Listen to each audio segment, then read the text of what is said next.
Welcome to Warhammer 40K Rogue Trader Strings of Fate Season 3, Episode 14, The Scion's Legacy. Dave says he doesn't remember if he knows how to stream, but it's just like riding a bike. You've never ridden a bike before, and the bike is also made of chainsaws. Good bike. Gonna be a real short bike ride. You see that guy that reinvented the wheel by like making shoes on the wheel instead? Have you seen the triangular wheels? Yeah. You haven't seen this? No? I'm just telling you. No. I'm I said they're like curved triangle edges. Yeah. No. No? Just equilateral triangle wheels. Okay. Sharp edge, every direction. Mm. I'm serious. Have you seen the new tires that can go forward, back, left, and right? These weird sort of pleated tires they're using for vehicles now that can go. Oh wait, yeah. Yeah. I think I know what you're talking about. When you rotate them opposite angles, the vehicle moves left and right rather than forward and back. Like You know, Interesting. I might have forgotten what we did last time in this game, but you know, it's good to be back talking bullshit. Listen, if this tire tread thing that you're saying exists, it's going to be the same leap in technology that vector thrusting was for Jet. I'll send you a YouTube video on it. Let's It's on do YouTube. some You know it's real. crazy shit. All right, Spoon. Thanks for that sub. You got it, buddy. Just, get them out of the way now, guys, while we're doing intros. Only during When was the last time, Arthur, you actually did a tabletop role-playing game stream? Because you've been playing a lot of normal games Last these week days. at this time. Yeah, I was gonna say last Saturday. Oh, okay. I might not stream BattleTech, but I still run 3 sessions of it a week directly to YouTube, Dave. So don't worry. But that's Still what I was streaming, asking about. I was asking about streaming. Streaming. Not just Well, then, recording. yes. It's been a week. Yeah. Before that, it's been a while. Look, the We thing can't is, totally resubs during a YouTube. I've video. stopped streaming on Twitch to do like gaming stuff. You know what? Only like 5 people watched me live anyway, and I feel better not doing it. I'm just going to be honest. It felt like 2 to 4 hours of pushing myself to really make something entertaining for a stream. Because I will, if you give me the chance, I'll sit there silently and stare at the screen for about 3 hours before I go, it's time to go to the bathroom and take 1 sip of water. All right, here we go. Yep. Just Yeah, one more turn. I One more turn, okay? I had that problem, Arthur, as well, and I can honestly say I play a lot less video games, but I enjoy them a lot more when I play them. Sure. Yeah. I'll say this, since I don't think we've had this announcement. We started a Factorio community server, which is only open on Friday from noon to midnight Eastern. And it's actually been hella interesting and also terrible. That's a really interesting game. Everyone has a different method of organization, and I made it my mission to not interfere with anybody else's works. I would just simply try to build around it to help clean it up. And some gremlin is running around deleting some of my stuff and redoing it. Yeah. Someone was like, yeah, I deleted that machine. And I was like, I needed that machine. It was critical to the foundations of...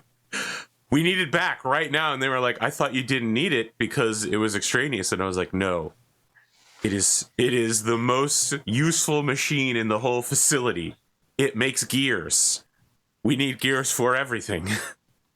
I played a lot of those sorts of games, but Factorio, like multiplayer, is just like I can't handle that. Like I need to get everything as smushed together as I can to be as lean and as efficient as possible.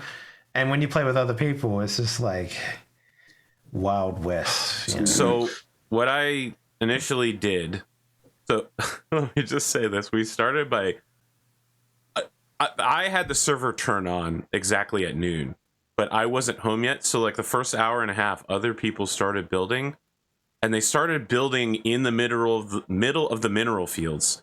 So no one could build miners to mine those minerals.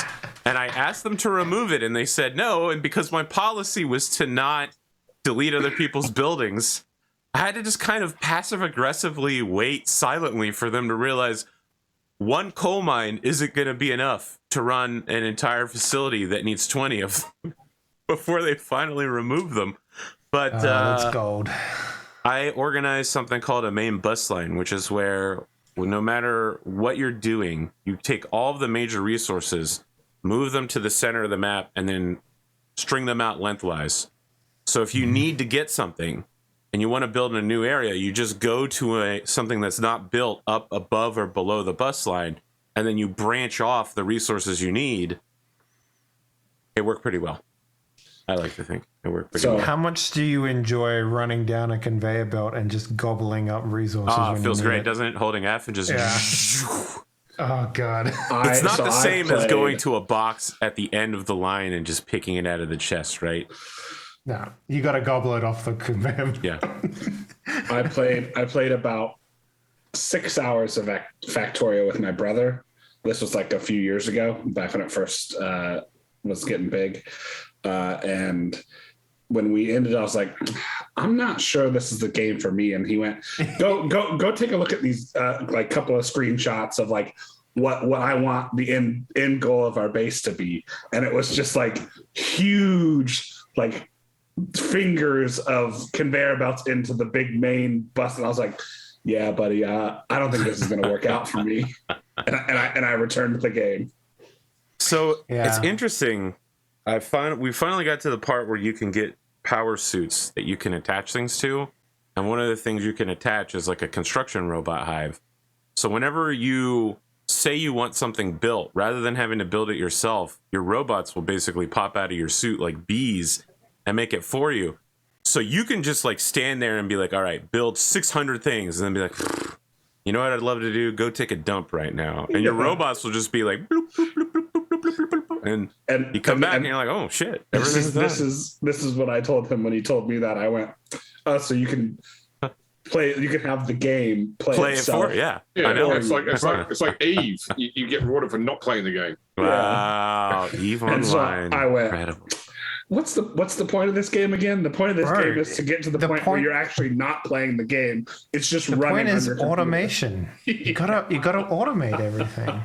It's a slippery slope to AFK Arena. Just saying. Yeah, exactly. The slippery slope lasts fucking 84 hours though. I have high hopes that after Factorio ends, we'll be able to move to Satisfactory. Oh god, that which game. Is something I've been wanting to do for a really long time. I've been told that's good. I haven't played it, but I have a friend of mine who's sunk a lot of hours into that game. Yeah, it's really I have fun. too.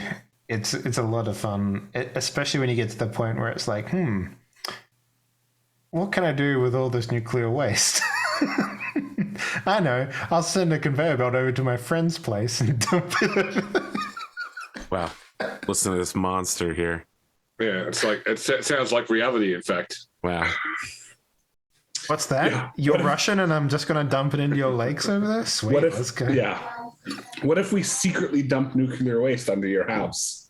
All right. Meanwhile, let's get back to Warhammer 40K, somehow less depressing than reality. I don't know that I have much else to share. We do have a survival server of the forest started. And it is not at all the game that I thought it was. In fact, I've lost a lot of willpower to play it, but I'm not going to shut the server down. Wait, right? Why? It's fucking weird, dude. Yeah, it's weird. It's weird as fuck. I wanted to play it because I heard it was a storylined survival game. I didn't realize it was going to be about cannibals and murdering and eating human flesh and mutant babies. And yeah, Dave, I'm not into that kind of stuff. It's weird that you don't know about that though, because all I know is that it's in a forest. It's called the forest. And when you load the main menu of the game, you're not even in a forest. You're in a fucking cave. Why is it called the forest if you're not in the forest? Bro, you spend a lot of time in caves. If I wanted to spend more time in caves, I would be playing PlanetSide 1, okay? You wanted to be a mech warrior in PlanetSide? You had to live in the caves for like 6 months. Man. PlanetSide got its newest map. It's like 8 years after it came out recently.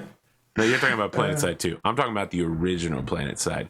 In order to unlock whatever their battle mech equivalent was, you had to get something like 100 kills in the caves. And there were only two kinds of people in the caves. People who wanted the battle mech unlock and people who lived in the caves to kill people who wanted the battle mech unlocked. And they knew every fucking inch of those caves. Man, it's like Call of Duty knife throwers. You'd walk around a corner, there'd be a fucking knife in your face. You'd be like, how did he even know I was coming? I'm dead. He's not cheating. He just knew. Because he lives in the caves. They're cave people, man.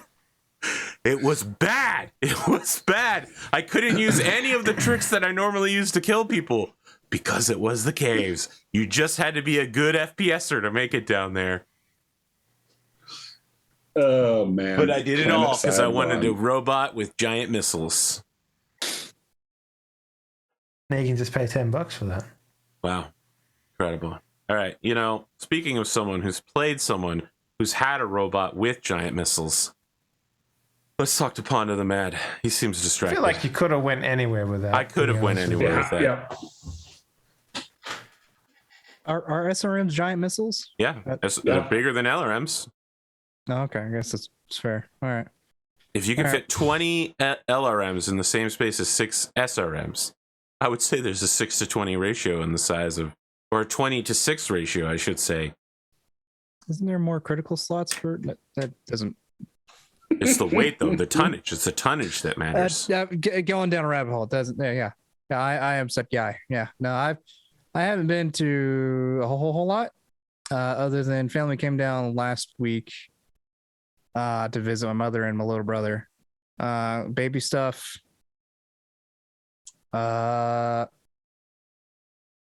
She's teething, by the way, which is a fun time. It's great. So there's drool everywhere. Like and crying. Lots of crying. Oh, it's just like YouTube. Not a lot of crying, just it's your corner of YouTube is so fucking strange, Arthur. So it's like you set her down like to sit in like a jumper or like a booster seat sort of thing, and you look away, you come back, you see her shirt's just drenched, and you just all you think is like, where'd all that come from? Mm-hmm. Yeah, it's my son's first birthday. Like every time I look back at the pictures, I always see him wearing a bib that's drenched during the entirety of his birthday, like blowing out his candles, that sort of stuff. Drenched bib. It's like 30 seconds in, just completely awash with drool. Yeah.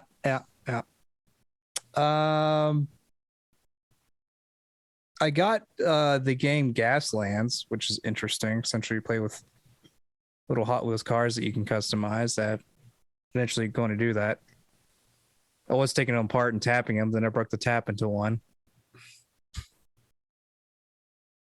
Gaslands, the tabletop game of post-apocalyptic vehicular combat? Yes. Okay. It's like a skirmish game. I don't know. They look like Hot Wheels.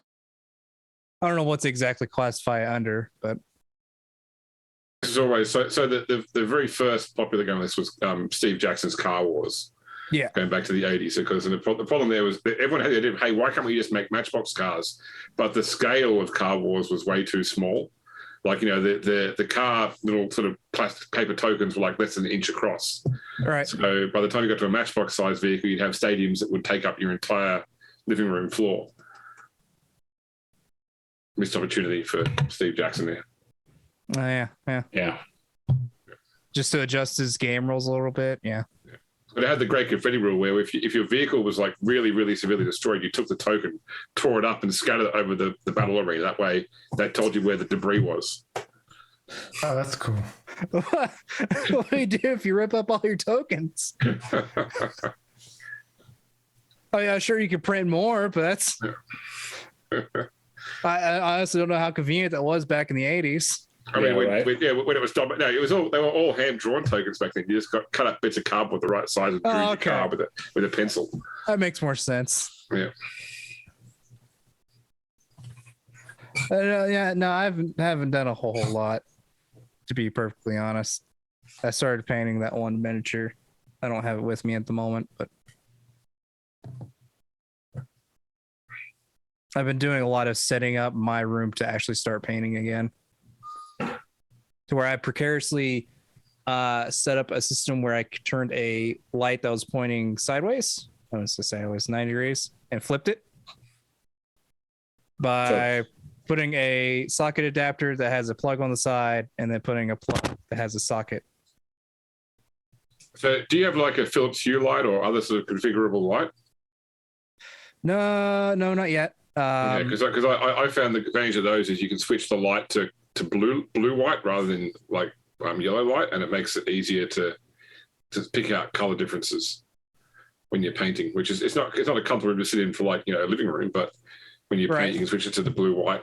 I honestly haven't had that much of a problem with that, mainly because I have to do it for relatively a living. So I've kind of just gotten used to seeing it in various lights. But I'll keep that in mind. But mainly right now, I have this like one LED bar set up above where I'm going to be painting. That is like 3,000 lumens. I overgot on that. I didn't consider how bright 3,000 lumens would be. That's a lot of lumens. Have I ever told you the lumen story? I don't think you have. This is my favorite bit of light engineering. So originally you had candle power. Okay, so candle power was the standard for all light, but the problem was that like one candle can be different from another candle, right? So they went and invented a new standard called the candela, and a candela was the amount of light given off by a candle of a known quantity of paraffin and wax. But that was still perceived to be too much of an issue. So they then changed it to lumen, where a lumen was the amount of light given off by 54 grams of platinum at melting point, which was equal to one previous candela. They figured that was more scientific. And the issue with lumens, though, of course, is they have no compensation for area, because if you shine a torch inside a warehouse versus a torch inside a shoebox, it's a whole other story. So now you've got the lux. So the lux is 1 lumen per meter cubed. So these are all the sort of scientific measurements for light and how they developed. So what I'm understanding is that we might want to think about changing that in the future. What I'm understanding is, looks like we ran out of terms. Oh, I've got a lot of those from the Sailor Lux from League of Legends. I have so many Lux puns. Mm-hmm. Well, Pondo, there's one thing you didn't mention. SnowRunner? That's true. It's SnowRunner. Yeah, I was able to hop on this week and play some of that. It's fun. Real fun. It's it's definitely a game that you have to have patience. Oh boy. Somebody timestamped the moment I rolled trying to get you to unroll. I'm glad. So I haven't watched your stream yet, but I've watched SnowRunner streams before, and all I can tell it's a game of trying to get trucks out of ditches. Yeah. So that's so accurate. I don't want to spoil too much, but there's this point where I helped build the original Mud Runners before they got fucked and they had to like rebuild everything and whatnot. And basically that game was like the original one, the very first one was the type of game where you had to make your own fun. And I don't know if SnowRunners has like objectives or whatever in there, but half the fun of the original game was to like, all right, I put my truck in a raging river, and now I need to get that truck out of that river. Like that was the entire fun for that game, was basically just like trying to cross big streams and shit like that, right? Like tons of missions now. Oh yeah. Yeah, like they're very basic. Involved. Yeah, so it was a very basic mission. It was like take this truck full of logs from here to here. That was like the entire game, right? Like let's talk about those logs real quick. So Spoon has what some are considering the worst beginner truck, but it's the only thing he has that can haul logs. Yeah.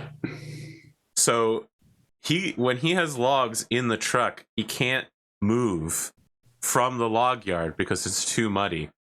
So I have to drive up there and I have to pull him not only out of the log yard, I actually have to pull him up the driveway until he's back on the tarmac. Because he can't make it up the hill either. To be fair, the second time I went out there, I made it all the way back up, almost onto the tarmac. And then I tipped over and I went, all right, I'm done for the night. So look, I think I have a solution. I'm going to sell one of my trucks, and then I'm going to switch the Bandit over to a log carrier on the back and put a log carrier trailer on it. And that should have enough power to let you carry 2 sets of logs without tipping over. And if it does, maybe I won't be even able to some- help you because without the bandit, I can't get Yeah. the bandit out. Wow, we'll just take the what's the other The one? Tatra. The Tatra, yeah. Just Wow. come pick me up in the Tatra.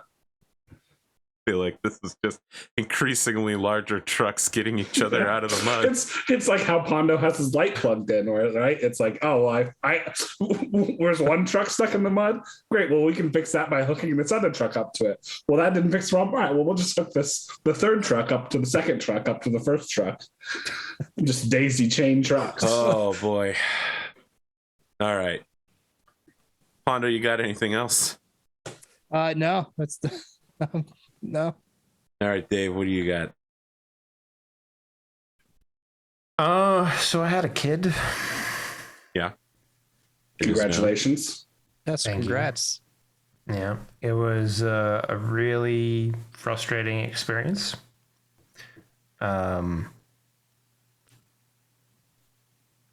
I don't think I'll be having a second kid.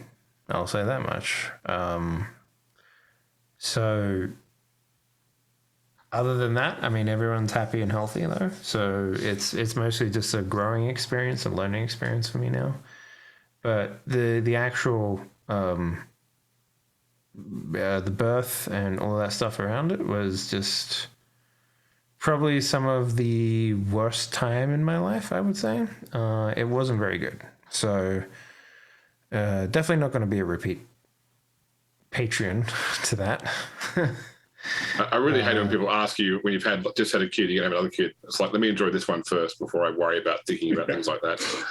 The new kid like- smell hasn't even worn off yet. Well, it's not even that. It's like it was such a tumultuous experience that it's like just I am so happy that the wife and the daughter are fine. To be honest with you, they came out the other side fine. So yeah, I don't know what to say to that, but with that in mind, it's been a struggle for me to get back into work and to get back into like enjoying being an adult, I guess, like playing, spending time for myself and that sort of stuff. So it's nice to be back to do this. I will say that. So It's nice to have you back, Dave. yeah, thank you. Yeah. So she's like just about to be 3 weeks old now, and yeah, I don't know. I mean, it's a really interesting experience to watch a baby grow up. I am definitely not as patient as I thought I was. I will say that much. But it's some learning experience for sure. Yeah. But in terms of work, I've we're still trucking along. Things are still going good there. We finally are almost done with our new rig system and stuff, and that's fun. Like it actually looks really good and it has its own style and stuff. So and everything is procedural now, so you can just take a line of dialogue and you can just push it into the engine, and then all the faces will like animate around the line of dialogue rather than having to hand animate every single written piece of recorded audio. So we don't have to we can literally make like a visual novel and just like set up some like character reactions, and then the lip syncing. So it's lip syncing, it's head nodding, it's head movements, it's eyebrow movements, it's eye movements, it's eye flickers, and all that stuff is all procedural. You have to write the dialogue in phones for it to work. What do you mean, in phonetics? You mean? Yeah, so I know when I've done animation in the past to make lip sync work, you've got to write the dialogue phonetically so that you use an F instead of a PH to make sure you get the right lip movement. No, so we actually we spent like a month and a half building some tech, and this is the sort of tech where we would actually we invested a lot of money in it, and we're probably going to get like government backing for it, because it's sort of like R&D tech stuff that the government normally like subsidizes to a degree. And it's a type of tech that we could sell on to other people and they could use it in their games. So basically what happens is you have a like a .wav or an MP3 or whatever, and it's like someone's dialogue, and it measures the pitch of the dialogue as it happens, and it chooses which of the 47 mouth shapes to use to match what's being said. Based on how intense it is, they give a different reaction basically. So you can tweak it. Like basically all you have to do is like when you have like a new voice actor and you have to tweak the settings a little bit to match their recording style, because every single person that records is, going to have a different setup or whatever. But basically once you've set that up, any dialogue that they make for you you can automatically just assign it to characters and it will just work pretty perfectly, actually. One thing that we did have was we actually had like people, like we had like a model take photos of her face so that we can match like all the mouth shapes and stuff. But what we found was that they were it was too realistic, if that makes sense. Like you couldn't, like, when you watch like an animated movie, their mouth and their expressions are normally like over animated to the point where you can actually see things. And we actually had to like not use realistic mouth shapes in order to get it to work. So it's kind of like an interesting experience, I will say. So hit that portion of the uncanny valley where you go, okay, this is too real, but I can tell it's not real. Being like when they first started. Go on, sorry. Does it mean like when they first started introducing the motion capture as far as like the face tracking? Yeah, did you ever play that LA Noir game? No, but I've seen a lot of things about it. Yes, where they spent a lot of time and money getting the expressions down. Yeah, so it was kind of a little close to that, and it didn't really work for the face that we have. So because ours is a lot more closer to like Pixar style rather than it is closer to like photorealism. I can show you like a little quick video of a character's face if you want. But Dave, did you try out the Matrix Awakens tech demo for Unreal 5? I did, yeah, I did. I thought it was interesting there where they had they had the two characters which were facially mapped from the actors, and then they dropped a character in that was done with metahuman, so completely randomized from metahuman, and they wanted to show how well metahuman characters could go alongside live actors. But there was that was the uncanny valley moment for me, and that was that the separation between the facially mapped actors and the metahuman character. Yeah, like I like metahuman, but every time I show someone this and they just go, oh, why don't you just use metahuman? It's like, because it looks like a robot made a character, it's exactly the thing we're trying to avoid,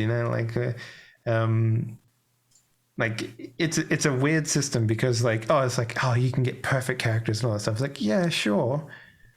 I mean, I maybe would use it for like generating random body differences and stuff like that if you didn't have like a system already in place. But yeah, no, really, they tend to make some pretty robotic looking stuff. Like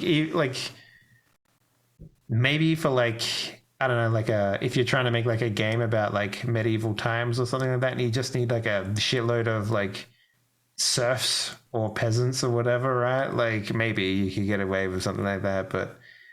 Or better yet, like those RTS games where you can kind of zoom in on people, but you don't really need to play the game. Like, yeah, I could see using a system like that, but it's a little too robotic for me. But anyway, I did manage, in terms of games, I did manage to play the new what's that game called? Hang on. The Great Ace Attorney Chronicles. I did manage to start that. That's a really interesting game.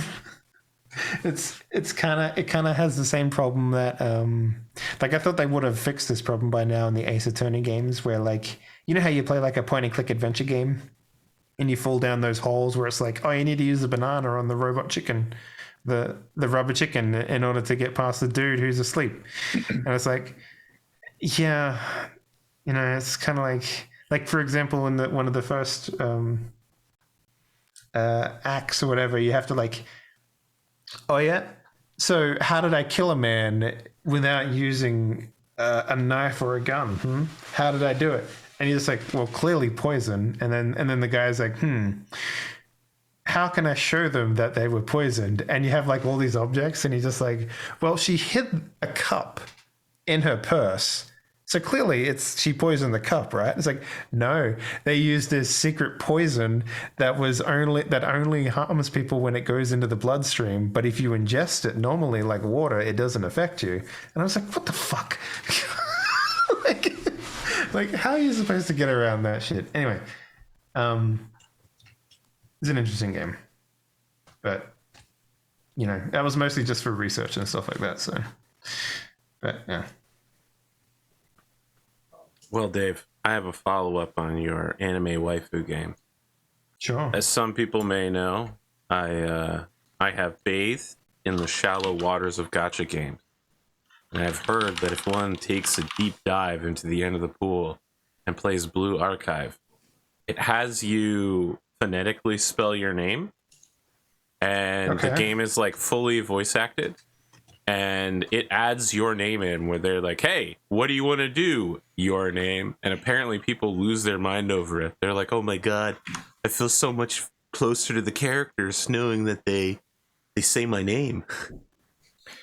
Yeah, I mean, like, I've seen a couple of games that do that, and it's kind of interesting. Like, there was a system going around previously, and it actually kind of fell into troublesome waters because they started like synthesizing voice actors, like Matt Mercer, for example. Illegal. Matt Mercer, he backed a company that was synthesizing his voice. I think you might be thinking of Troy Baker. Troy Baker, yes. Yeah, Talking about NFT Baker, huh? They're the same people as far as I'm concerned. You think Troy Baker and Matt Mercer are the same fucking person? Sure. Get out of here, Dave. What the fuck is wrong with you? So, I mean, like, they are both voice actors around the same age, and they're in everything. So yeah. And they're they even no have a show Nolan together. North. Okay, if you want to be into everything, you got to be Nolan North. All right. Oh, that's Nolan North. Yeah. You can't put Troy Baker and Matt Mercer together and expect to get a Nolan North. That's all I'm saying. So you need to be at least a Laura Bailey level before you combine. So basically he was backing some conglomerate that, you know, NFT is like the side thing for that, but like basically this company was synthesizing voice actor like vocals. Yeah. Right. And some of the people that I work with in the gaming space were like, yo, don't talk to these people, because if you give them samples, they will use that sample to generate an AI voice structure based on your voice profile, so that they can like add it to their, their library. And any products made using your voice sample from that library, you don't get any like royalties on or whatever, right? So, he was thinking, Troy Baker was backing it because supposedly he wanted to offer his voice to like indie games and stuff like that. And that's pretty noble, but like it's kind of scummy a little bit. Like, that kind of scummy. They basically were already caught doing highly illegal shit. I mean, like if for example they have like a really good royalty system, right? Like kind of like how you can, get a video game onto the Xbox Game Pass, where you can kind of like, how do they check all this stuff? They just literally pay people per month to have that stuff on there, right? Like there's no royalties or anything. It's not like 100,000 people played your game this month, so you get this much money. It's like, no, you just sign a contract with them, and every single month that your voice is available there, you get, paid, right? Like they didn't even have anything like that. It was like a once-off fee thing. So I don't know. When I hear stuff like that, I get excited as well, but at the same time, it would have to be like, moderated. You would intention. Or no, you would intentionally have to have it like Microsoft Sam, like come in for like 1 second. It's like, you know, the Simpsons meme was just like, make sure you say hello to your camp counselor whose name is Mr. Black. You know, like when it's like completely different or whatever. Like it would need to be something like that. But I don't know. Yeah. The what was it? Code Archive? Blue Archive? Blue Archive. Blue Archive. Yeah. I've heard good things about that one. You've heard more than I've heard. So the name thing is the only thing I know. I know it's like a top-down shooter or something like that. It's not bad, I guess. It's only one gacha game for me. I know. I'm in retirement. I was going to come back for the Valentine's event that's happening right now. But then I remembered that I hate this year's Valentine's Day character so much, I decided to skip doing it. Because I fucking hate her. It's a I like how bro. a lot of people started nodding when I proclaimed my hatred for Fate. But the thing is, though, is she's not a fictional character like most of Fate. She's based on a historical person, and the historical person she's based on is a shitty, awful piece of garbage whose only known historical entry was she insulted the husband of someone who was a better writer than her. And that's all she's known for. At least it's not a female version of Hitler or something like that. My glisten, big. Listen, they flirted with some pretty Moses, Buddha, and Jesus have all been on the table potentially being in Fate, but I feel like they have enough common sense that they won't involve Hitler. Or Hitler would be like what? A Straka or whatever they. I feel like Hitler would be a writer because they would just have him on a tank or something. You know what I mean? Writers are typically charismatic and they have hard-hitting noble phantasms and are murdered by assassins. He would be a writer that's categorized as an archer. Maybe. See, the thing is, though, is that their fate is set in the modern era, essentially. And Alexander the Great saw Bill Clinton was like, he'll be a servant when he dies. He's going to be a great writer. He commands the greatest military the world has ever known. And I was like, wow, this opens up so many questions on how becoming a servant works. You know what? Actually, I will say one more thing, Arthur. Like when I was, you know, in my waiting period for, you know, the family to come back from the hospital, I fell into the last 5 seasons of Supernatural really hard. Wow. And some highlights include the episode where one of the characters got lactose intolerance, an episode where one of them kills Hitler, an episode where they actually enter into an episode of Scooby-Doo with the actual voice actors from Scooby-Doo. Wait, hold up. This is my recollection of how Supernatural works. 2 dumbasses commit a series of felonies every episode where they pretend to be various levels of police officers following their dad's journal, but somehow the things their dad saw 15 years ago have come back for reasons no one can really explain. And I think maybe they got to like Bigfoot, and I was like, you know what? I don't know why people think this show is so good. It's actually bad. It's really bad. So the show is pretty good for about the first like up until season 6. It goes downhill. Season, and then the end of season 6.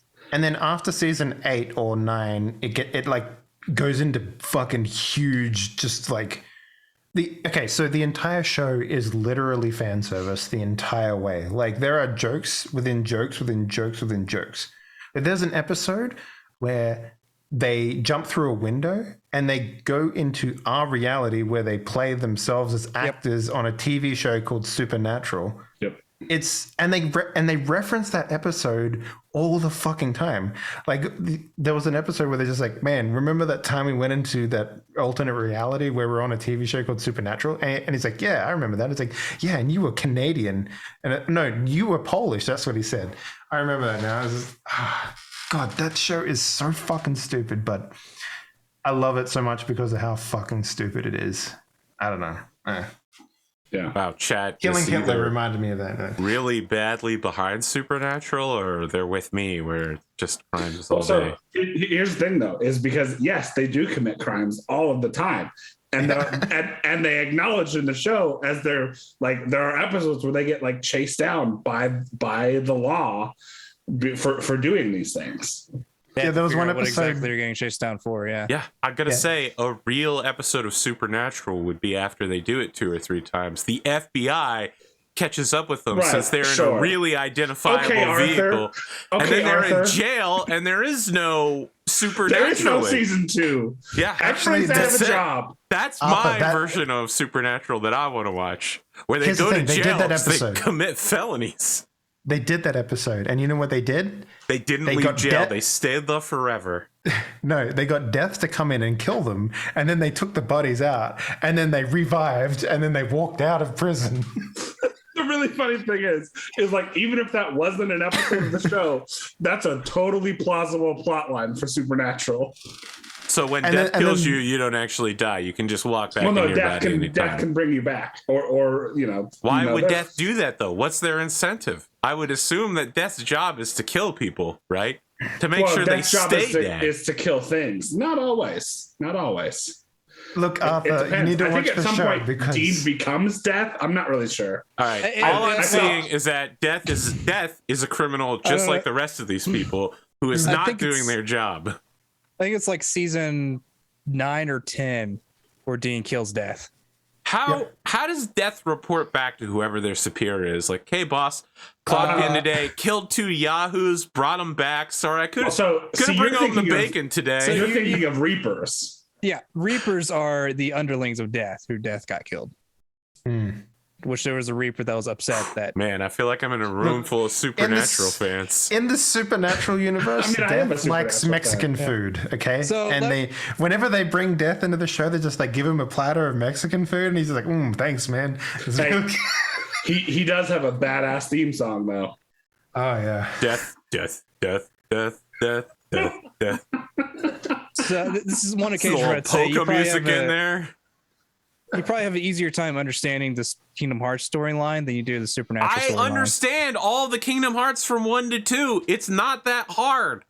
There's guys. His name is Ansel or Ansem. Jesus, it's been a decade and a half, but yeah, it wasn't other that ones before hard. 1 and after 2. Supernatural sounds like it was made by the devil to confuse us. Nah, it's fine.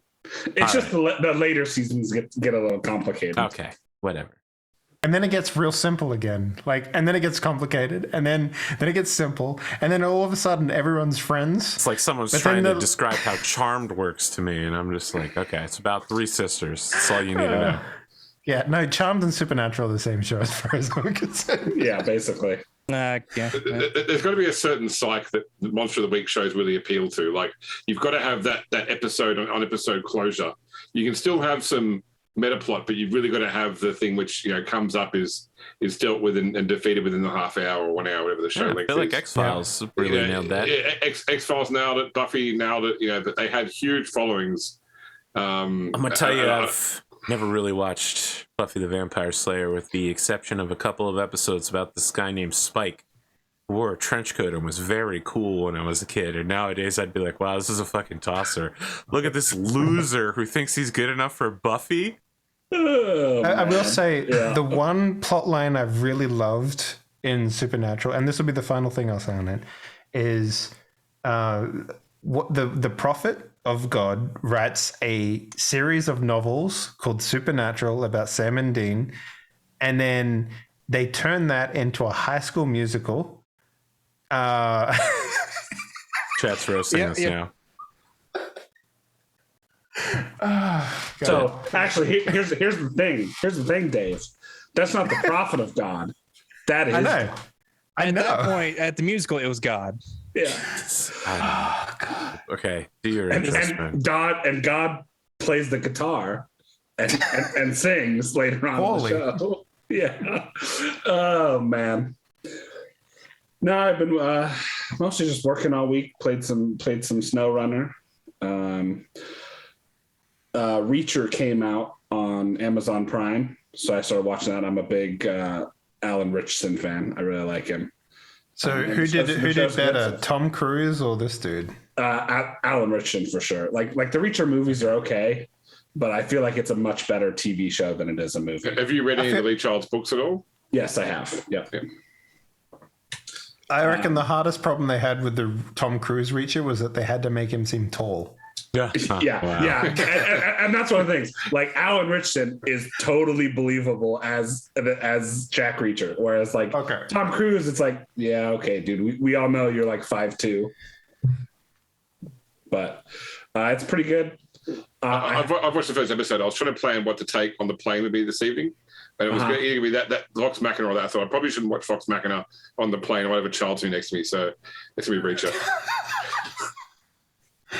Yeah, it's a lot better to go with a dude with a gun murdering people in an espionage thriller than Scanlan Shorthalt on a table talking about stroking. and beads of love. Yeah, beads of love, yes. Watch that show. But yeah, I also have not watched the latest 3 episodes of Vox Machina, so I don't have anything really to talk about in that regard. But listen, the thing is, I watched it happen live on Critical Role on Twitch. Mm-hmm. So this better be as fucking high. I'm just telling you, I want the Rhinoceros. That's all I want. Yeah. If it's not in the storyline, they failed. People have been. I've been seeing people have really liked these next 3 episodes. So I have high hopes. We'll see. Yeah. We'll see. What else you got going on? I understand that occasionally you play SnowRunner. I do occasionally play SnowRunner, and I get stuck in the mud a lot because I'm impatient and I use the automatic gearbox instead of switching to low or high. And I have been using the shitty starter truck that they give everybody. We got to get you out of that truck because I'm poor because I can't buy. Yeah, I was gonna say we aren't doing any of the contracts. We're doing the missions to clear the road. Yeah, I'm trying to do the contracts. I'm trying to clear the roads, man. Yeah. It's gonna be a lot easier to do the contracts when the roads allow us to get real big highway trucks. That's true. It would also be great if we could clear the roads to the freaking factory. That's all the stuff we need. Yeah, I don't think we can though. The factory road is as clear as it's going to be. I think there's just some parts of that game where it's just you have to team up and like winch your way through. But it was designed to be a solo game. So. Yeah, I know, right? Let's see. Got some Solaris Nights coming up this next week. Oh yeah, you haven't seen Varen's episode yet. I have not. I actually haven't even finished Cosmo's episode yet. I haven't had a ton of time this Cosmo, week. Kane. Yep. Wow, so Kane's episode. I'm off tomorrow, so I got some catching up to do. I think you can just watch 3 episodes of Solaris Nights in one day. Yep, pretty much. I've warned you of the dangers of doing this before. You guys don't need. Fucking Solaris Knights fans couldn't pace themselves if their life literally depended on it. Hey, you can get through 4 episodes at 2 times speed as well, I found. Wow.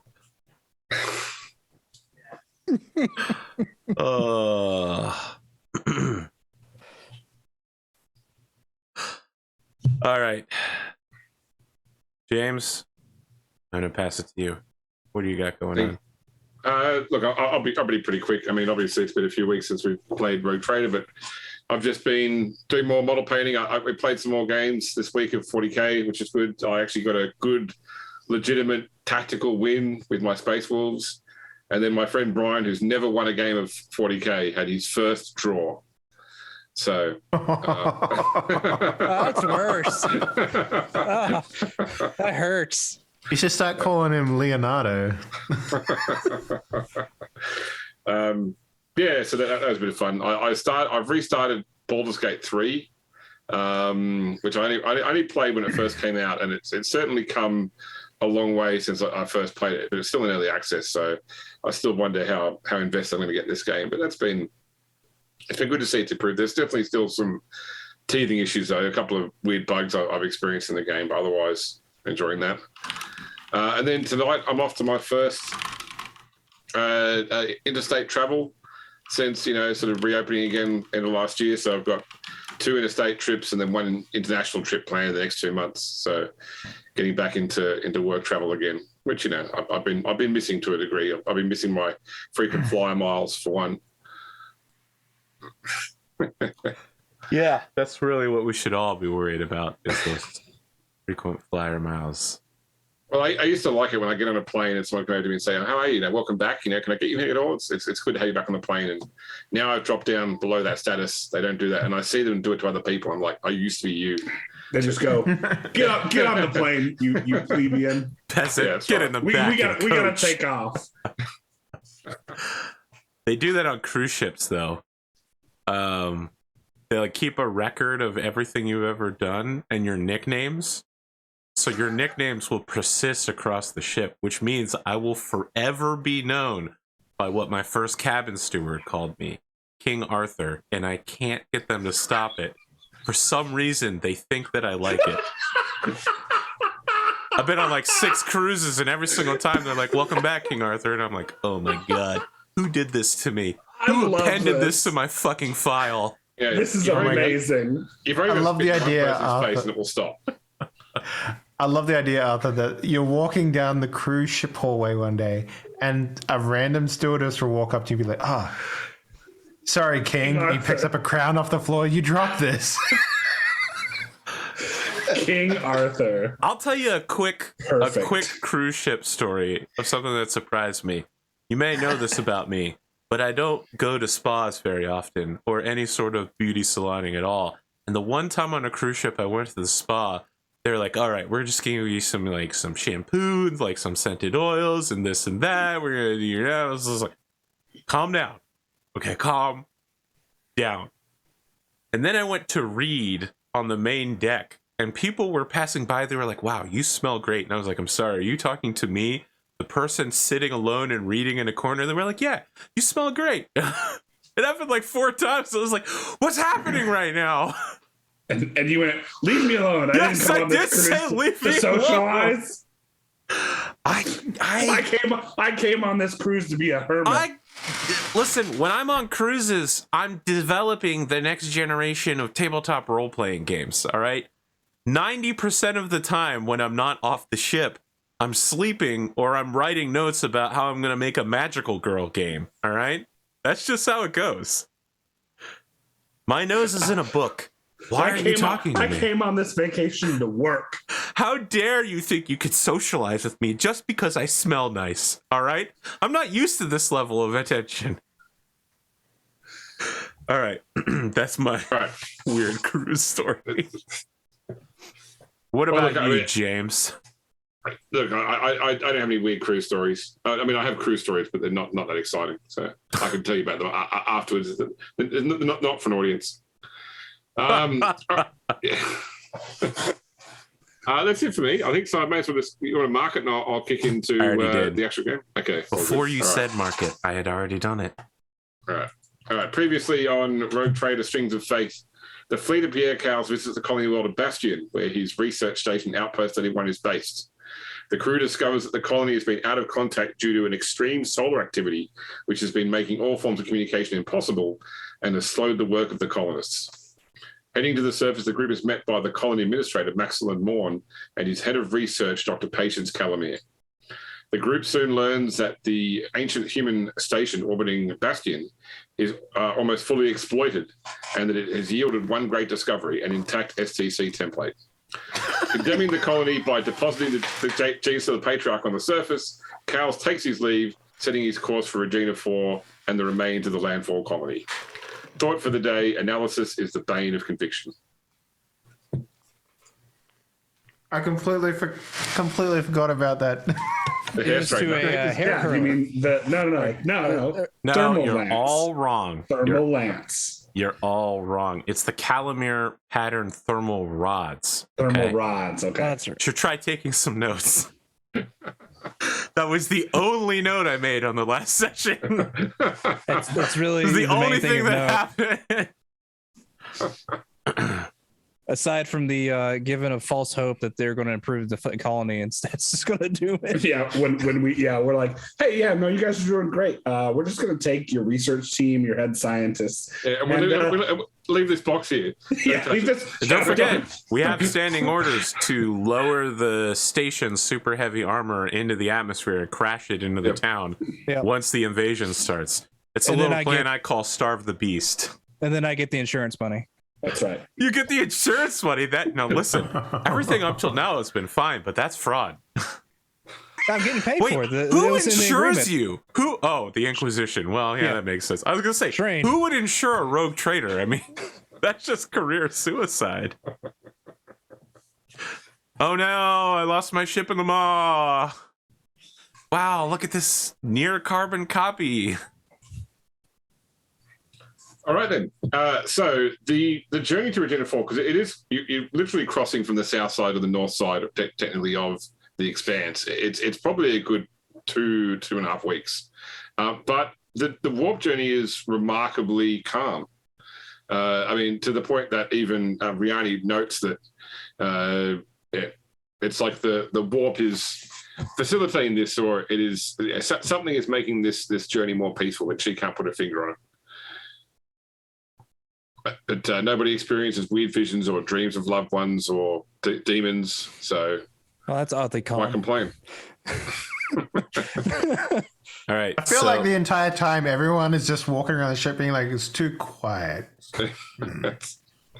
Androchiron. Something bad is going to happen. Has a series of early 2000s men's music videos of him like in the shower, just with his blind eyes crying as he's thinking about all of the people he's arranged to have killed back on the planet, and like him staring out, not into the endless void of space, but like staring at a bulkhead, right? Again, with his blindfold on, just going, at what cost?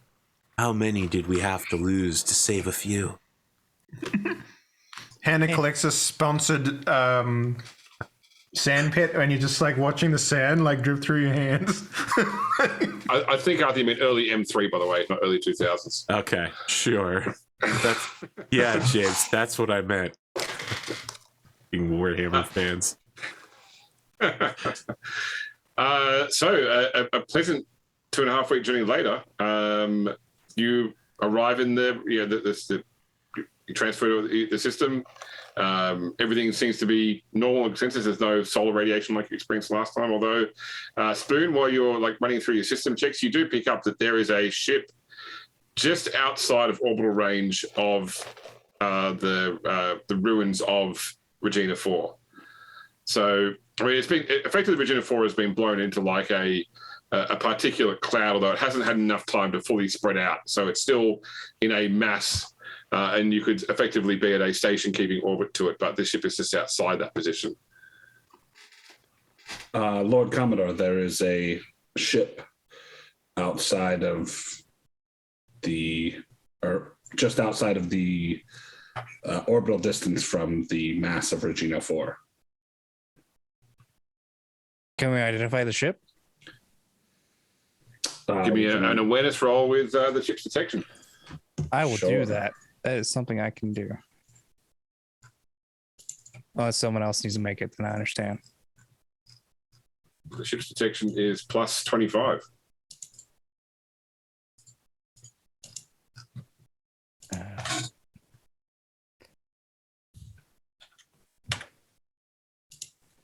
Okay, nice. So it's an Imperial design, transport size. You can't make out the exact design at this distance, but from the sensor readings, it is heavily damaged, minimal power, probably potentially even hulked. It's just listing in space.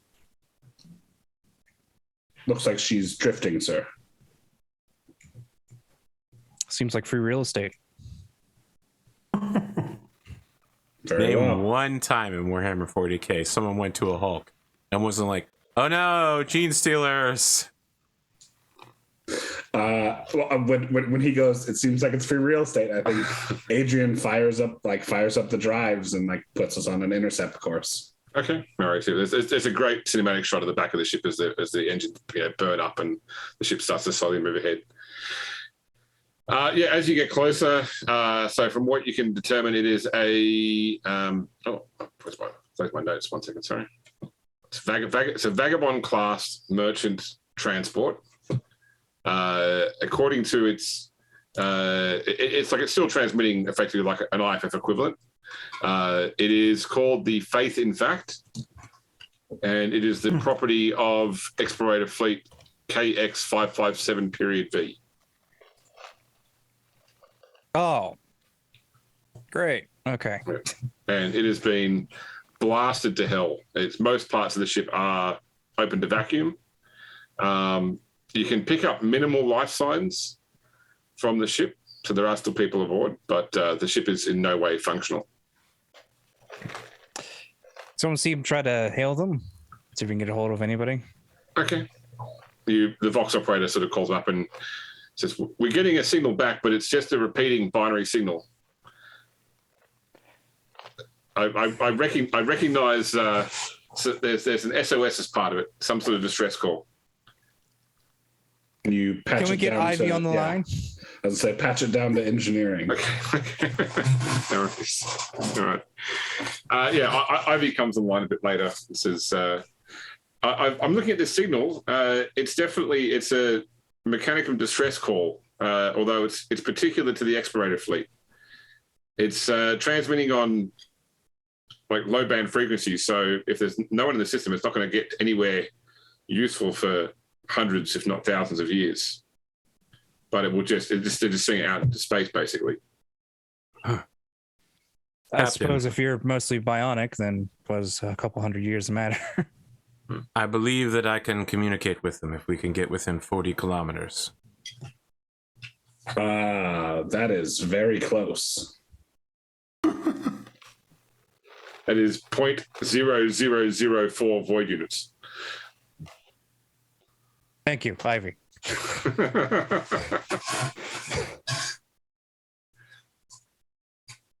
Yep, just made a character who's a specialist at communications. No reason to ever use that at any point. I mean, I think I can get us that close, but I mean, Come on, it's space. If you miss it by 40 kilometers, you were never anywhere near it. Okay. I mean, I'm saying that out of character, not in character. 40 Yeah. kilometers is pretty far in space. Yeah, I mean, you get that close to do a boarding operation. Yeah, exactly. I think that's what Adrian says. It's like, if we're that close, we might as well just fly over. That's not an Androchiron's bailiwick. You would never think of that. Well, once we're getting that close, might as well try to get stuff ready to go to board. In the meantime, if Androchiron can attempt to communicate to somebody there if possible. If not, we just go over and see what's going on.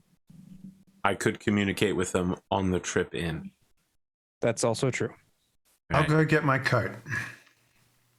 Androchiron does a Power Ranger scene where he starts putting on light power armor. I just figured she's wearing her special fancy power armor regardless. No, it's actually just like a shoulder cape that I keep on like a little hat rack in the corner there, and it's put it on. It's more of an affectation than armor. All right, so you bring the ship. Actually, I'll take a piloting roll at +10 just to bring the ship in close enough to this. That's when he rolls a 100.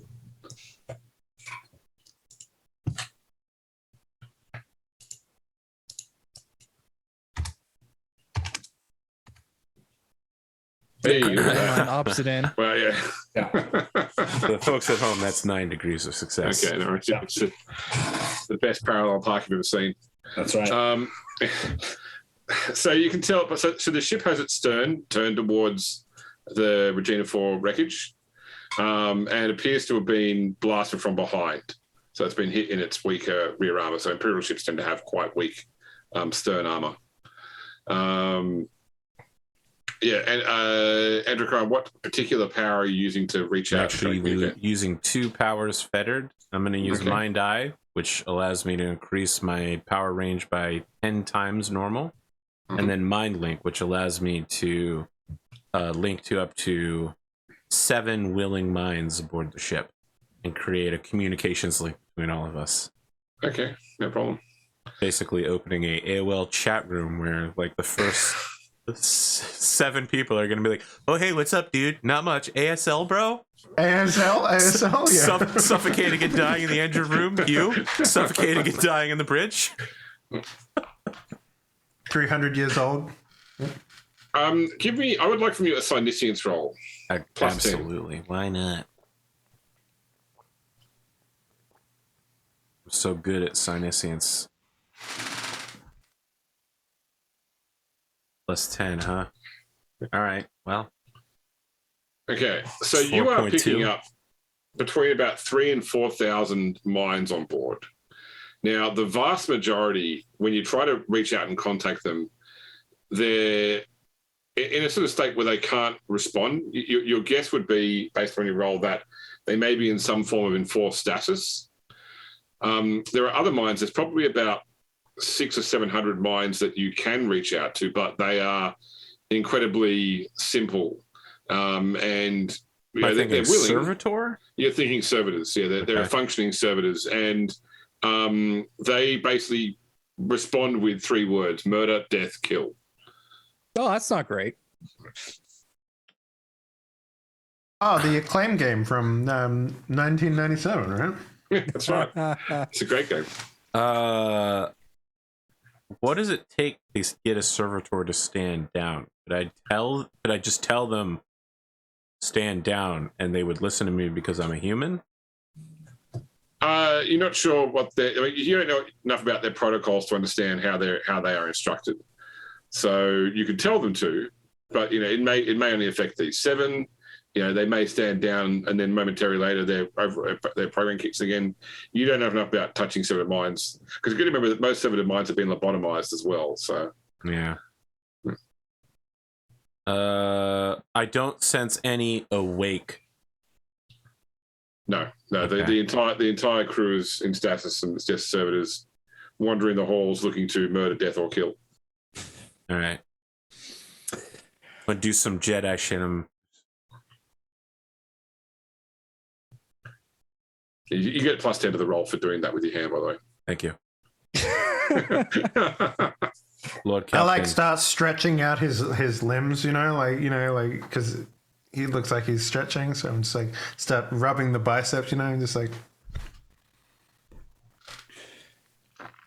There are thousands of beings in suspended animation aboard the ship, and there are about 600 what I believe to be servitors whose orders are murder, death, kill, roaming the ship right now.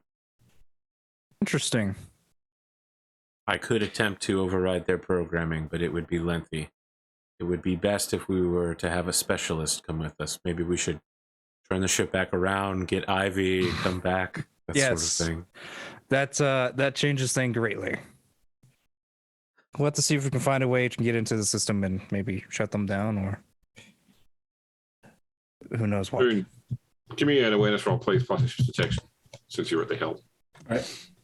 You drive straight into a mine that you couldn't see till Awareness plus what? 25. 25. Yep.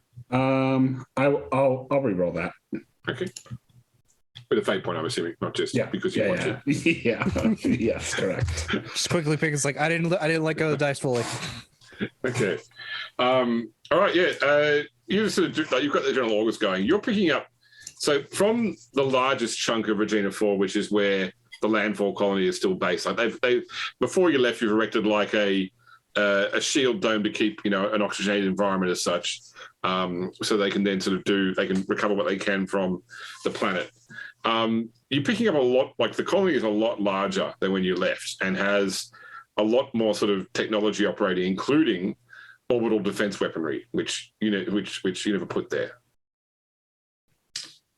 Sir, I think something's going on at the colony. I'm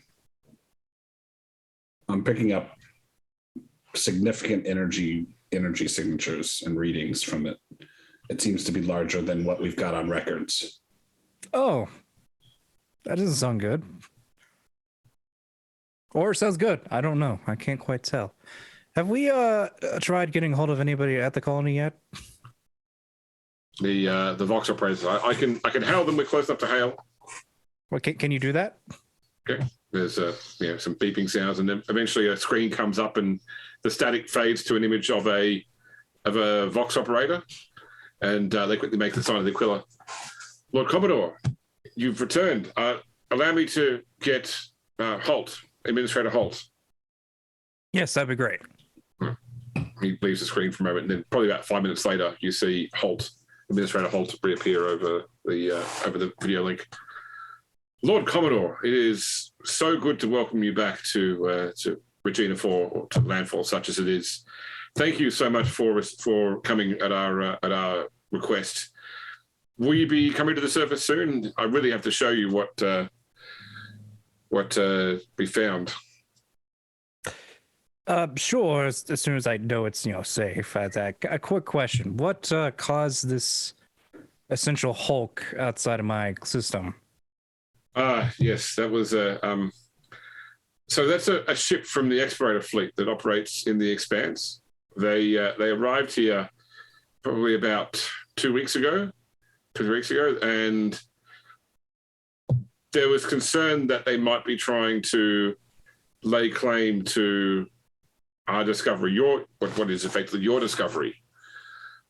So we took the people that came to the surface into custody, but the ship attempted to leave to presumably warn the rest of the fleet. We didn't want to bring the entire Explorator fleet down on your head, so we have crippled the ship until you could arrive and make the decision of what to do next.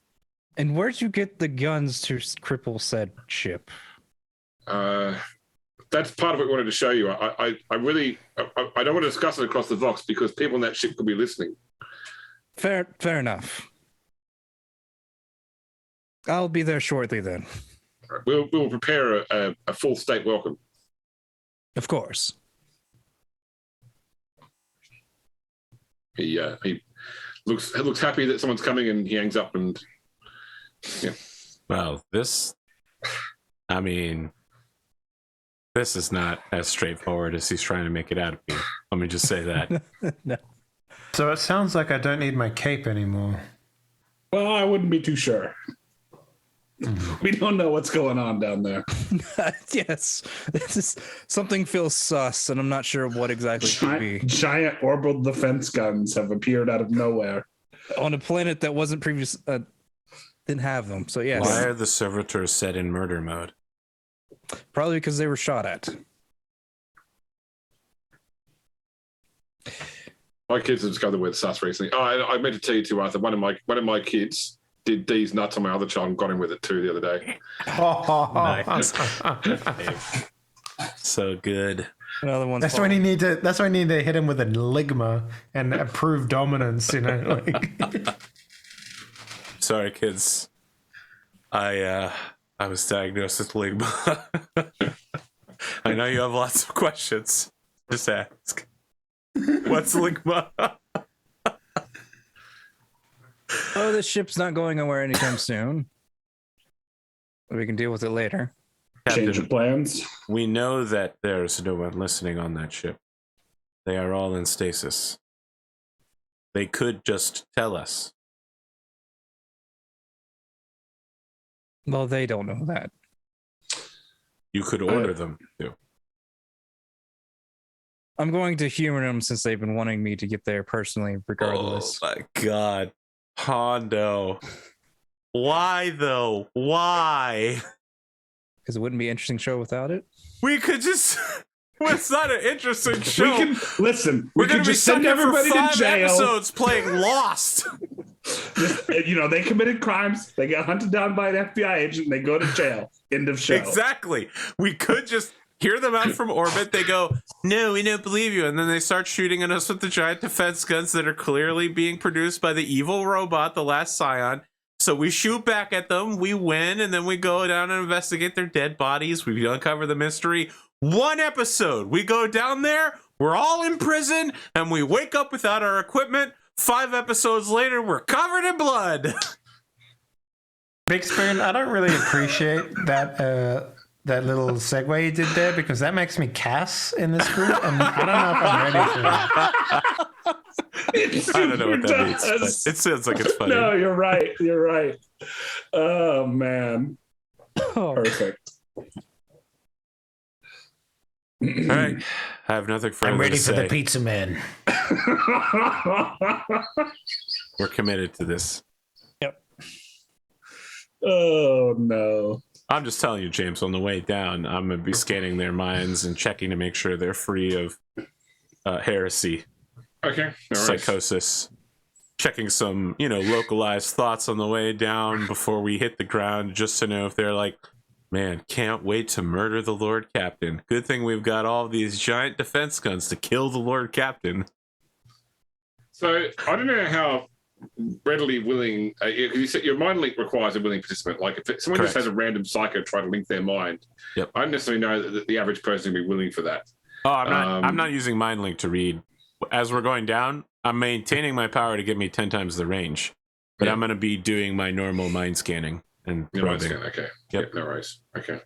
I don't need which- a mind which- link with. Listen, Yeah. I've mind linked with Tyranids before. We don't need to repeat that experience. All right, we're going to be scanning and checking No worries. thoughts rather than singing with them. So the colony itself, when you overfly it, has grown substantially. The void shield that keeps the oxygen has been updated, has newer technology. There are 4 Lance batteries built onto the colony. They have what looks like a large scale water extraction, like to extract water from ice and purify it facility, and a new palatial mansion with the Cowles family sigil on it has been built as well. There are factories that weren't there, industrial facilities previously that weren't there. This was an agricultural colony that was told to start mining, what they could out of what was left of the planet, and now it's a sprawling industrial concern. And from the surface thought read on the general populace as you're flying over, everyone's happy. Like the Lord Commodore is here. There's, it's time for celebration. They're excited for his arrival. No, there's no thoughts of murder, death, or kill coming from these people. It's all super normal, no supernaturalness. I just want to make sure we're not in another FBI situation. So I'd say that there is but digging a little bit deeper, there is a vague edge here that effectively, as far as everyone here is concerned, there is a level of danger that they are in. But now that Lord Commodore is here, everything's going to be good. He'll sort this out. I thought everything was going to be suspicious, Lord Captain, but in fact, it seems like everyone here is glad to see you and is totally a normal human. That's good to hear. Yeah. I was shocked. I thought for sure that this would be a trap.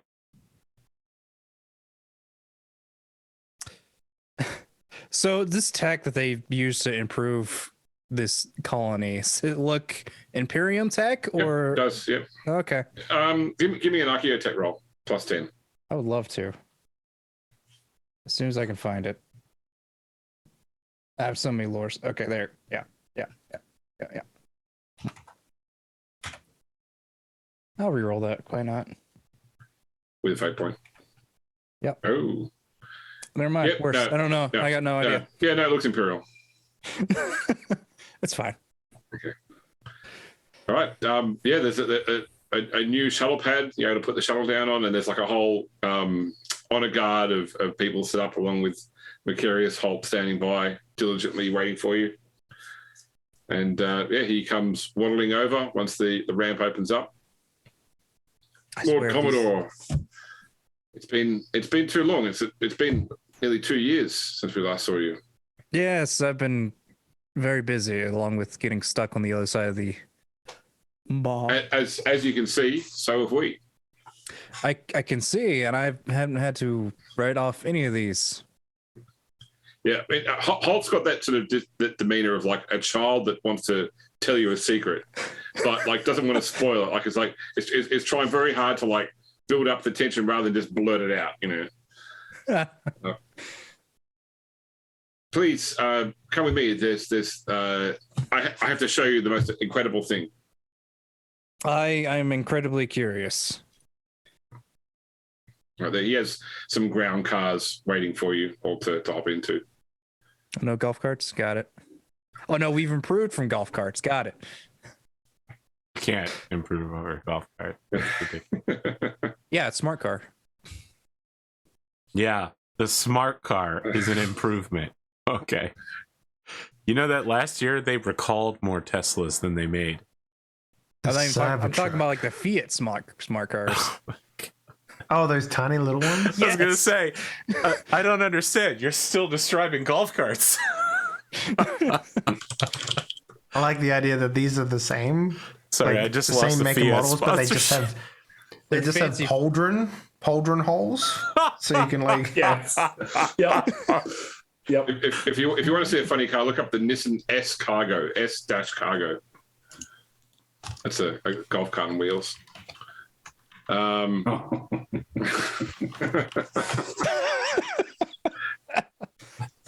right.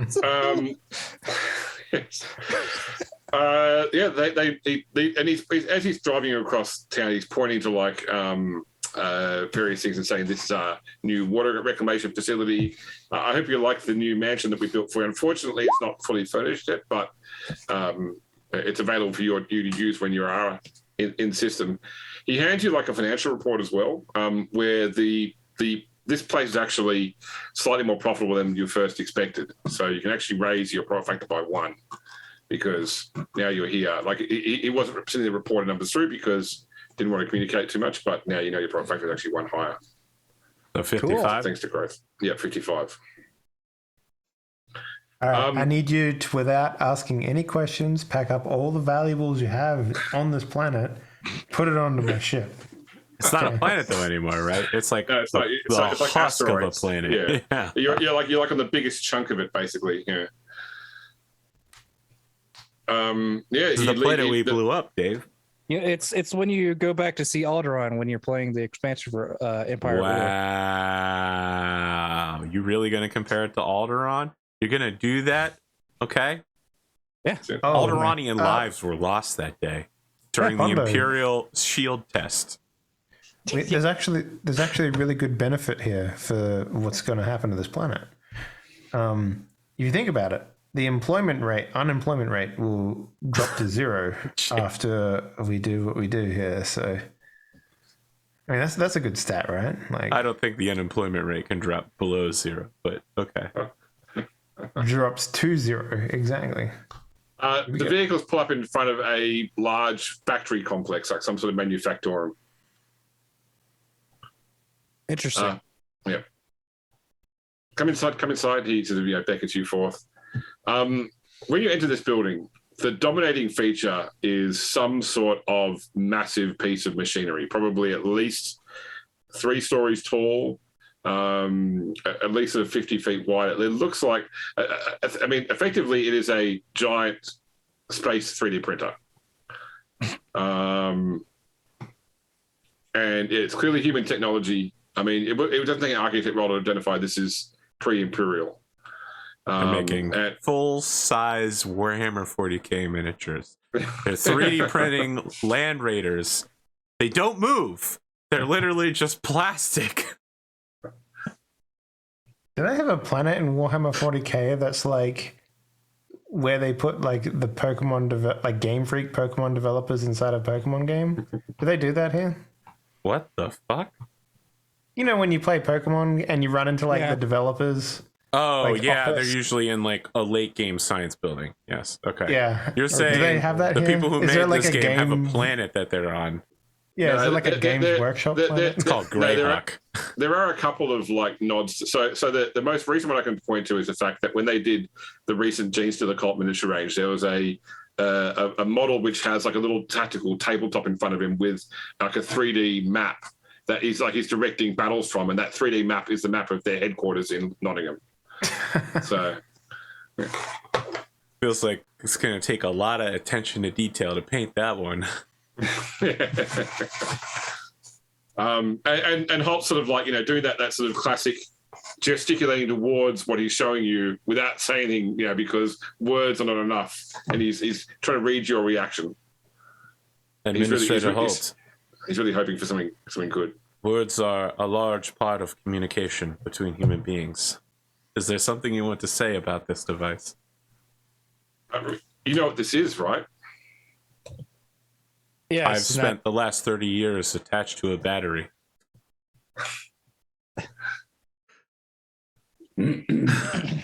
Please enlighten us, Administrator. This is a template constructor. Yes. Aren't there only 3 of those? I guess 4 now. What are the odds that one of the rarest, most valuable... Have you confirmed this? I think this colony confirms it itself. It's only got limited templates in it, but we've been able to rapidly expand the colony with the technology produced from it. We just feed in the excess material that we excavate, and it produces tech. I mean, we don't really have tech priests here, so we've had to rely upon what we could work out how to use it. But what templates do you have? He hands you a data slate where they've sort of worked through it, and it's largely to do with colony establishment stuff, you know. So everything from combine harvesters to, you know, air purifiers to terraforming equipment, farming equipment. Effectively, it was preloaded with what was assault cruiser. No, it's not for military use. I mean, it could be. It's this one is set up for a colony to use to do a large scale colonization of multiple planets. Facilities. Like it's probably got templates for like in system vessels to transport between different planets in their system. So what they need to do is Lego the lance cannons that they have in the in-system to get gunships that are just a lance weapon that you slowly float towards enemy ships. So a few months ago, we were excavating and we found our way into one of the chambers beneath the planet surface, obviously set up by that whatever it was that destroyed the planet, and we found this sitting there in a void shielded chamber. All right. So James, I just want to understand what has happened on this planet.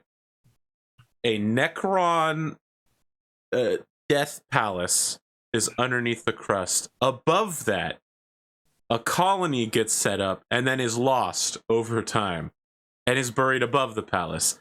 Then a Space Wolves versus some Dark Angels versus Dark Iron Angels Warriors has a battle and crashes in the exact location where both of those things are.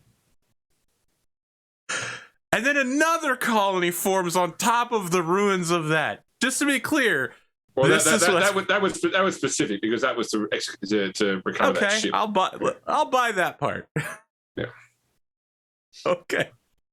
Just as long as I understand that 3 empires are buried on this planet. Well, it's not a planet anymore, so it don't have to work. Oh, you know what? You got me there.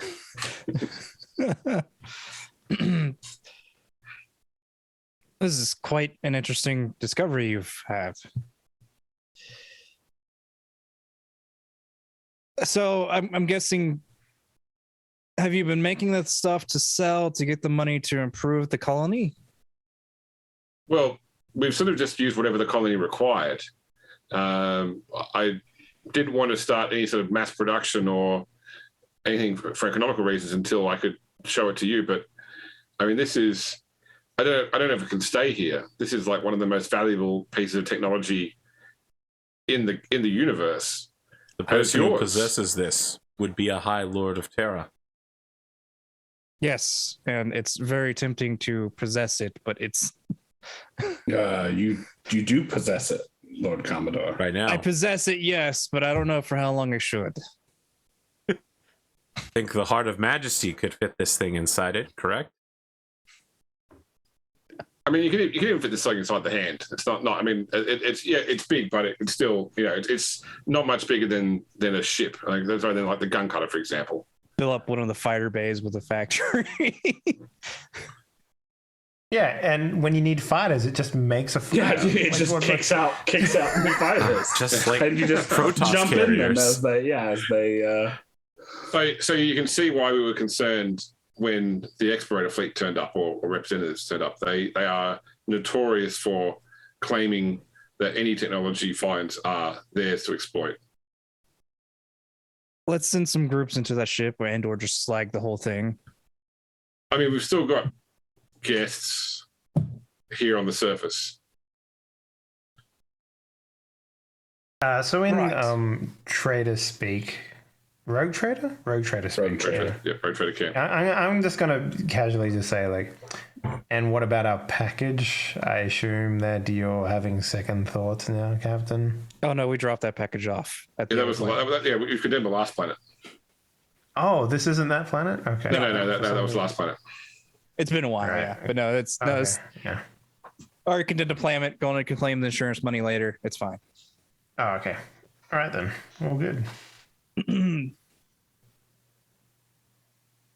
As for our guests, I'll determine what to do with them shortly. First, I'd like to figure out what to do with this thing. I might say, Lord Captain, when we came here, the journey was unusually easy, correct? You recall the passage through the warp? Yes. Any normal trader would know that taking this immediately back to the true Imperium over the border would make you instantaneously one of the most powerful persons, not only in the Empire, but in the universe. Yes. We are on a mission of untold importance, and I fear that once again, the threads of fate. No, sorry. One second. Strands of fate? No, Strings of fate. Guys, give me a second. I'm zooming in on it real quick. Yarn threads of fate. The title drop. I believe that someone is pulling the strings of fate to prevent us from reaching our true destiny. Flawless. Smooth. Excellent. Well, Lord Captain, the other option that you potentially have is to call the ecclesiarchy in and have them take claim of this as well. The thing is, it's so valuable, you can't ignore it. Its simple existence could turn the tides of war and improve the lives of untold trillions of humans everywhere. I can't think of a better faction to use it than the ecclesiarchy. What? Sure. I mean, you could also take it to what was that planet, James? That Dawn's from. Icanthus? Yeah, you could take it there and establish. Side of a chaos cult. Yeah. Realistically, I could take this thing, go to any planet in the Imperium, say, "Hey, I own this now." They I'm probably just wouldn't thinking- bat an eye. Saphira Secundus. That sounds like a great place to head to over there. Whatever it's called. Go see Nero. Drop it off on that planet. Make it the new Wanna have the shining chaos jewel problem? of the north. Give me either, all of you, Common Law Imperium at +0, or either Scholastic Law Legend or Scholastic Law History at +10.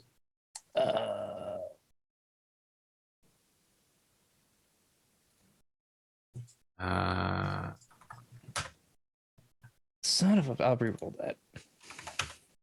Nope, I'm just dumb tonight. Jiminy Christmas. Yeah, I'll reroll mine. I've got 4 fate points, right? That's what they're I'm for. down to 3. All right. I rolled the wrong skill, but I rolled it with the right modifier. Okay, all right. Just the only scholastic lore I have. I'll allow it. Thank you. Because I have that thing that gives me all skills. What was the difference in? I got a 55 and a 51. Yeah. 55 and a 51. I don't know that I have common law Imperium. Wow. You've been on a You ship just- too long. You don't understand. Someone how just Red like, Imperium where are you works. from? And he's like, I don't. The Imperium? The ship. The I'm Navy. from the ship. I was gonna say, I'm from the it's just Navy. like, Okay, you want to know where I'm nice. from? You want to know what my traditions are? The Yeah, Navy. I'm That's double. what. I'm double checking, but yeah. There you go. You're right. Okay, there you go. All right. So, It's the Uniform Code eight- of Military Justice. I mean, I could roll Imperial Navy common law. all right. AP. Yeah. You're not aware of any time in history that STCs have changed hands in non-violent ways. Yeah. Every time a civilization has been found with one, it has led to that civilization's downfall before it's ended up in the hands of the Mechanicum. So they're all controlled by the Mechanicum. They're all controlled by the Mechanicum. Yes. That's really bad news. Mhm. Lord Captain, as you know, I've gathered quite a bit of knowledge over the years on esoteric subjects. The current STCs were all taken eventually, violently, by the Mechanicum from their original owners.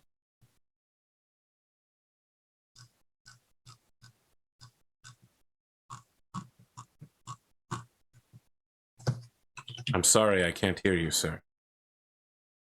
That's because my communicator was off for a second. Don't mind that. That sounds about right. Yes, as much as I could suspect.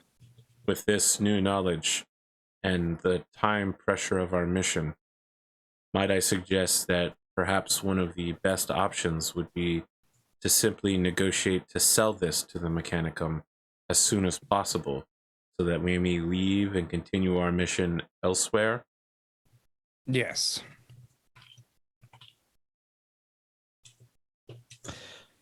I could contact the explorators back on football.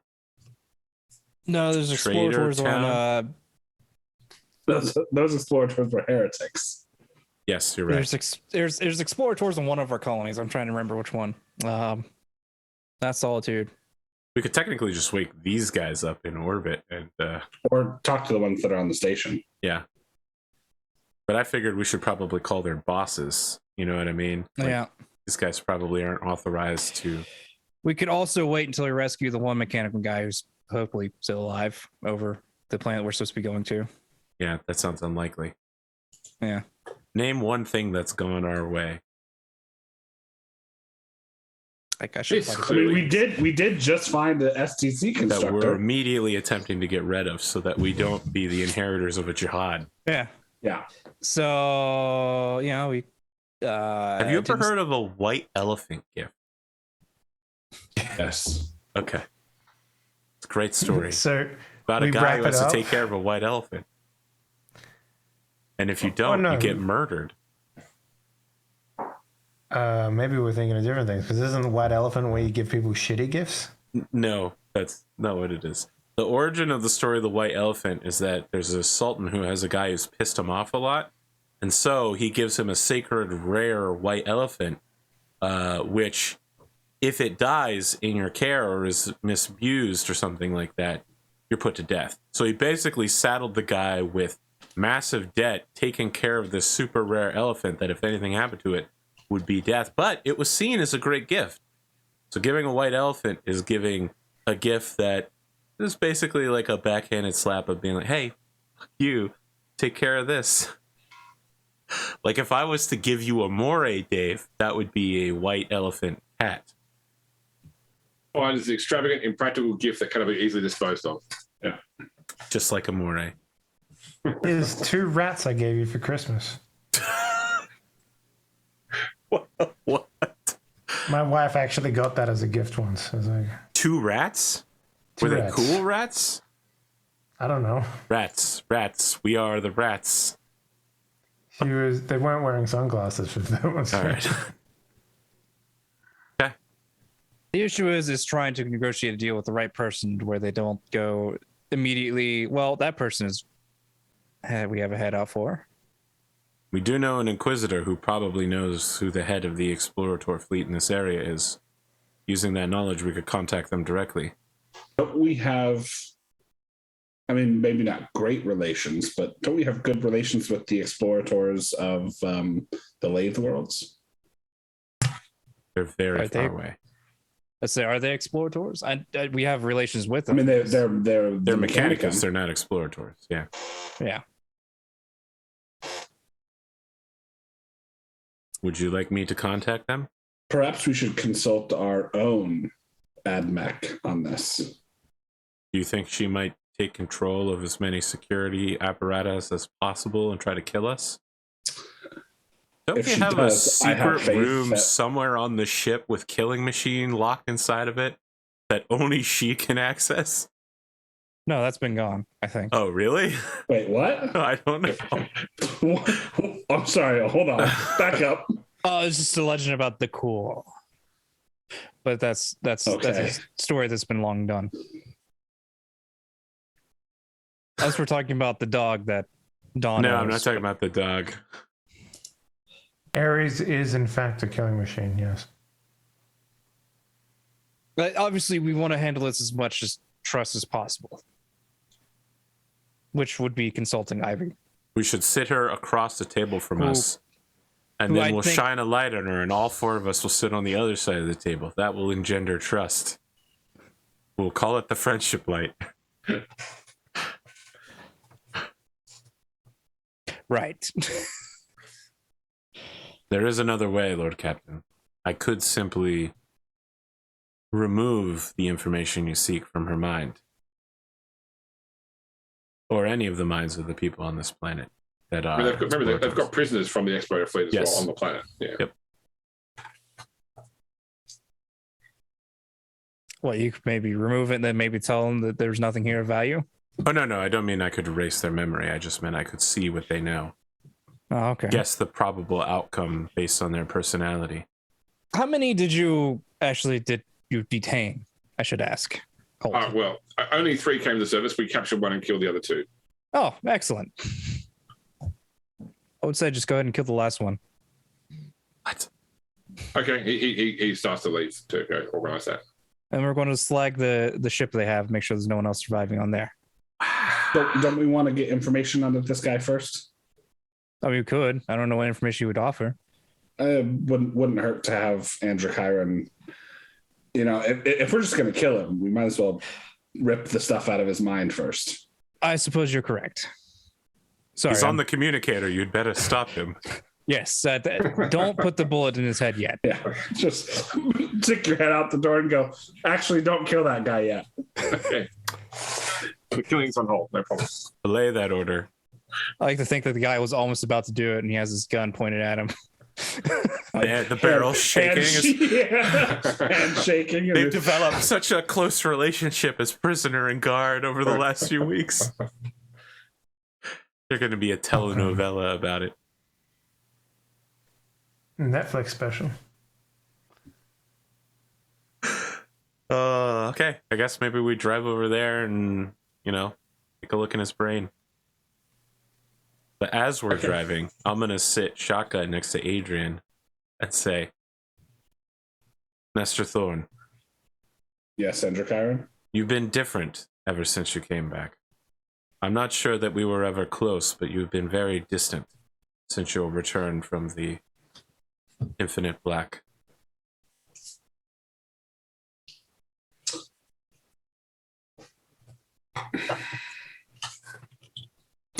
There isn't much I can tell you, Androchiron. Tell me about what? What happened? I'm But not. know that I am committed to the Lord Commodore's mission. I'm not asking you to tell me about what happened out there. I just wanted to make sure that you were all right as a work colleague. I am fine. Thank you. Just remember, you are as wrapped up in destiny as any of us. Oh, I know. I'd like to imagine that the camera shifts so it's just looking at Adrian, and then it's doing like wee ooh, wee ooh, as it tightens on his face, on his cybernetic eye. All right, I just wanted to reach out to Adrian, and apparently he wanted to accuse me of interrogating him and then reject me. So, all right. There are On no the way bonds to of trust. interrogation. Yeah. I think considering the circumstances, it's not entirely unfair to think that. I mean, if Androchiron wanted to interrogate him, he would just silently read your mind, and that would be it. Sure. Yeah. Just asking a question. Speaking about mind probe, Yeah. how was your time in that really weird area that no one's ever been to before, huh? No one knows what happened, and the results of it were very mysterious. Speak clearly and slowly into this recording device for me. Listen, Lisa, you should learn to trust your government. That's what I do.